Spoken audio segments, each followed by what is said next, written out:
Градоначалникот на општина Карпош Сотир Лугровски заедно со заменик министерот за социјална политика, демографија и млади Ѓоко Велковски извршија увид во тековните градежни активности на детската градинка Мајски цвет во населбата Тафталиџа 1.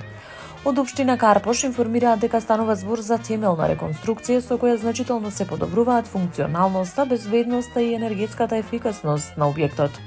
Проектот представува капитална инвестиција на владата на Република Македонија, реализирана преку Министерството за социјална политика, демографија и млади во соработка со локалната самоуправа. Поради појава на дополнителни непланирани градежни зафати, рокот за завршување на реконструкцијата е продолжен од оправдани причини. Во таа насока општина Карпош обезбедила и дополнителни финансиски средства за целосно комплетирање на проектот.